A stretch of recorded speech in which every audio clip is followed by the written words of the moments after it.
Welcome to the tutorial on creating a neon effect by animating filters in Xyris. In this guide, we will walk you through how to design, animate, and enhance a glowing neon effect. Let's get started. Step 1. Start with a blank design. First, open Xyris. Create a new design with the dimensions set to 800 by 600 pixels or any size that you need for your design. Name the design Neon Effect for easy reference. Step 2. Create the base design. Now, let's create the base design. Start by adding a dark background. Use a radial gradient fill that transitions from black to magenta to make the neon effect stand out.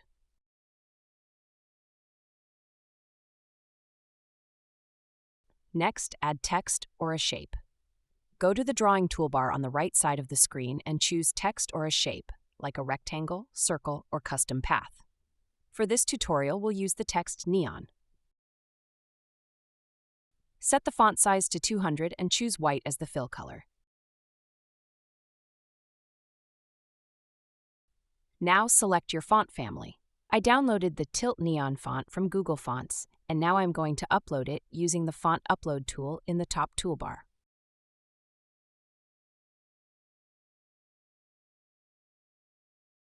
Use the alignment tools in the top toolbar to center your text or shape on the canvas. Step 3. Add a neon glow filter. To add the neon glow effect, select the text, then click the Filter tool in the top toolbar and choose the glow filter. Next, click the Filter tool again and select Edit to access the filter editor. In the filter editor, find the Gaussian blur filter primitive.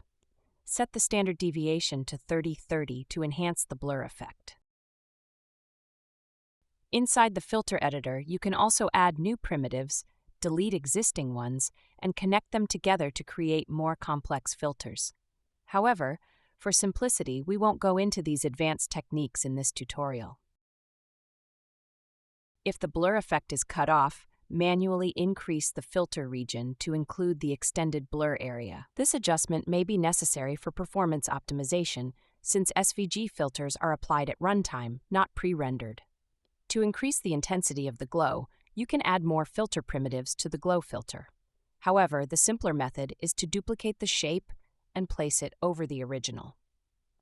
Duplicate the text element twice and adjust the standard deviation for each duplicate to create layered glow effects. For example, set the standard deviation to 20/20 for one duplicate and 10/10 for another.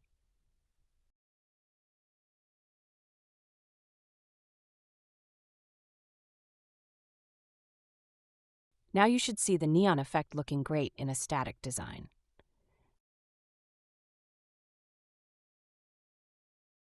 Step 4. Animate the neon effect.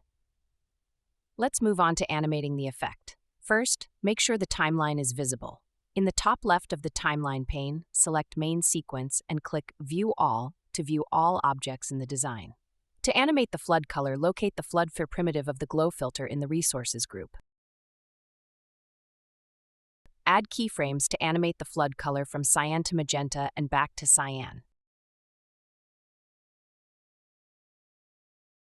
We can duplicate the first keyframe for the end keyframe.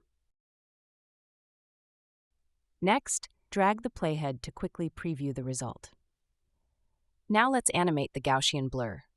Find the Gaussian blur filter primitive and add keyframes to animate the standard deviation from 30/30 to 0/0, then back to 30/30. Again, duplicate the first keyframe for the end keyframe.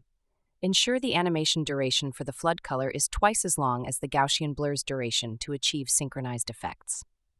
Repeat these steps for the two duplicated shapes, using standard deviation values of 20/20 and 10/10 for the second and third layers.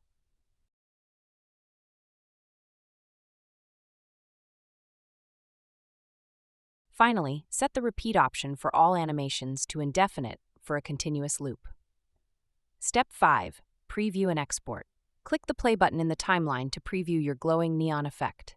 Adjust the timing, glow properties, or colors as needed.